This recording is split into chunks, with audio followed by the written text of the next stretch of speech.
હાલ જોઈએ તો આજે 12 જુલાઈ અને રવિવારનો દિવસ છે. રાજ્યના મોટા ભાગના વિસ્તારોમાં અત્યારે ઉઘાડ અને વાદળછાયું વાતાવરણ જોવા મળી રહ્યું છે.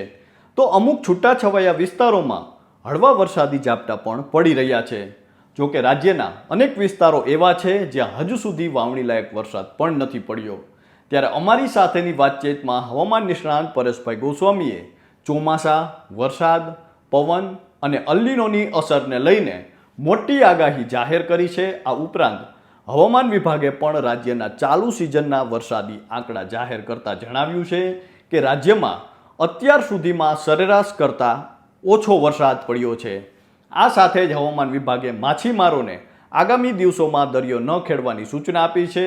ત્યારે સૌપ્રથમ તો આપના વિસ્તારમાં હાલમાં કેવું વાતાવરણ જોવા મળી રહ્યું છે તે અને ખેતી પાક કે વાવણીને લઈ આપને મૂંઝવતો કોઈ પણ પ્રશ્ન હોય તો તે કોમેન્ટ કરીને અમને જરૂરથી જણાવજો. આપનો પ્રશ્ન અમે હવામાન નિષ્ણાંત પરેશભાઈ ગોસ્વામી સુધી પહોંચાડવાનો અવશ્ય પ્રયાસ કરીશું. નમસ્કાર, આપની સાથે હું છું કૃપાલસિંહ જાડેજા અને અમારી સાથેની વાતચીતમાં હવામાન નિષ્ણાંત પરેશભાઈ ગોસ્વામીએ વરસાદ અને ચોમાસાને લઈ શું કહ્યું છે તે જાણીએ. તે પહેલાં હવામાન વિભાગે આજે શું નવી આગાહી જાહેર કરી છે તેના વિશે વિગતે વાત કરીએ. વાત ગુજરાતી પર. આમ જોઈએ તો ગુજરાતમાં છેલ્લા કેટલાક દિવસોથી ચાલી રહેલા ભારે વરસાદી માહોલ બાદ હવે મેઘરાજાનું જોર ઘટ્યું છે. હવામાન વિભાગની આગાહી અનુસાર આગામી 15 જુલાઈ સુધી રાજ્યમાં ભારે વરસાદની કોઈ શક્યતાઓ નથી. માત્ર હળવોથી મધ્યમ વરસાદ જ જોવા મળશે. જોકે દરિયાકાંઠાના વિસ્તારોમાં પવનની તીવ્ર ગતિને ધ્યાનમાં રાખીને માછીમારો માટે ખાસ એલર્ટ જાહેર કરવામાં આવ્યું છે. હવામાન વિભાગે અમદાવાદના ડાયરેક્ટર એ.કે. દાસના જણાવ્યા અનુસાર આગામી 15મી જુલાઈ સુધી ગુજરાતમાં એકાદ બે જગ્યાઓથી લઈને કેટલીક જગ્યાએ હળવો મધ્યમ વરસાદ પડી શકે છે અને સૌરાષ્ટ્ર કચ્છમાં પણ અમુક સ્થળોએ હળવાથી મધ્યમ વરસાદની સંભાવના છે. અમદાવાદ શહેરમાં સામાન્ય રીતે વાદળછાયું વાતાવરણ રહેશે અને દિવસ દરમિયાન એક કે બે વાર હળવા ઝાપટા અથવા મધ્યમ વરસાદ પણ પડી શકે છે. આ ઉપરાંત દક્ષિણ ગુજરાતની જો વાત કરીએ તો દક્ષિણ ગુજરાતના દરિયાકાંઠે અગાઉ જે ભયસૂચક સિગ્નલ લગાવવામાં આવ્યું હતું તે હવે હટાવી લેવામાં આવ્યું છે. હવામાન વિભાગે ચાલુ સિઝનના વરસાદી આંકડા જાહેર કરતા જણાવ્યું છે કે રાજ્યમાં અત્યાર સુધીમાં સરેરાશ કરતાં ઓછો વરસાદ નોંધાયો છે. રાજ્યમાં કુલ 162.5 મીમી વરસાદ નોંધાયો છે. સામાન્ય રીતે આ સમય સુધીમાં 178.7 મીમી વરસાદ પડવો જોઈએ.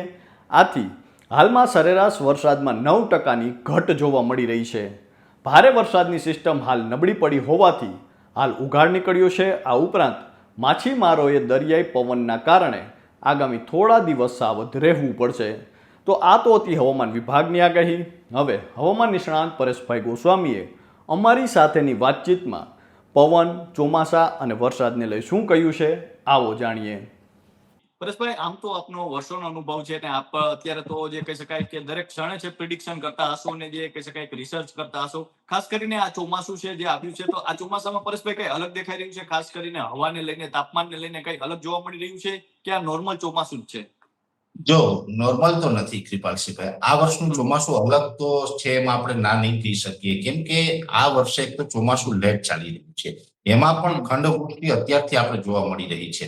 ખંડવૃષ્ટિ એને કહેવાય કે અમુક વિસ્તારમાં પડે, અમુક વિસ્તારમાં નથી પડતો. જ્યાં પડે છે ત્યાં અતિવૃષ્ટિ થઈ જાય છે, કઈ હોનારત જેવી સ્થિતિ થાય છે. જેવી રીતે સુરતના જે હાલ થયા, જુનાગઢનું માંગરોળ હોય, સૂત્રાપાડા હોય, માળિયાહાટીના છે, કેશોદ છે, જે ભાવનગરના અમુક ગ્રામ્ય વિસ્તાર છે, રાજુલા છે, સાવરકુંડલા છે, ખાંભા છે.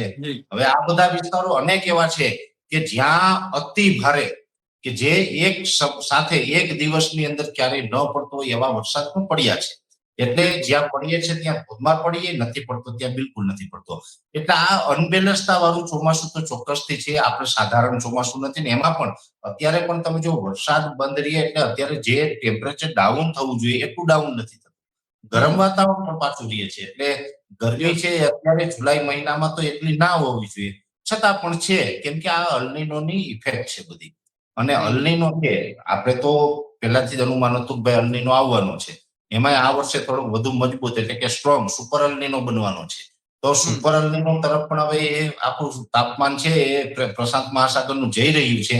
પણ આપણે જે કહેવાય ને ચોમાસાની અનબેલેન્સ થાય આવા ફેરફારો હોય આને કારણે વરસાદની એવરેજ તૂટશે. એવરેજ એવી રીતે તૂટશે આ ચોમાસામાં કે ભાઈ અત્યારે જે વરસાદ પડ્યો અમુક વિસ્તારમાં કે ભાઈ એના તાલુકામાં જે થાય એમાં 100% વરસાદ થઈ ગયો પણ અમુકમાં 0% છે.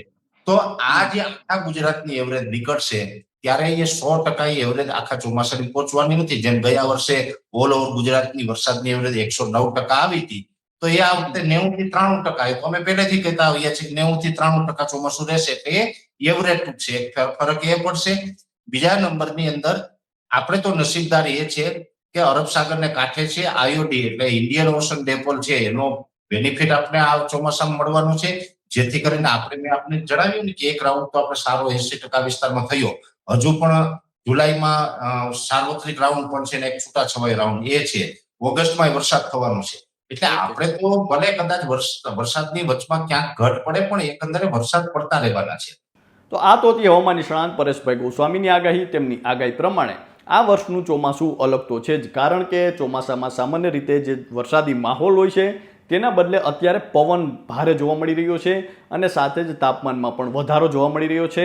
અલ નીનોની અસરના કારણે આ રીતે અનિશ્ચિત વાતાવરણ જોવા મળી રહ્યું છે. ખાસ કરીને વરસાદમાં પણ જે રીતે અનિશ્ચિતતા જોવા મળી રહી છે, જ્યાં પડે છે ત્યાં ખૂબ પડે છે, નથી પડતો ત્યાં નથી પડતો.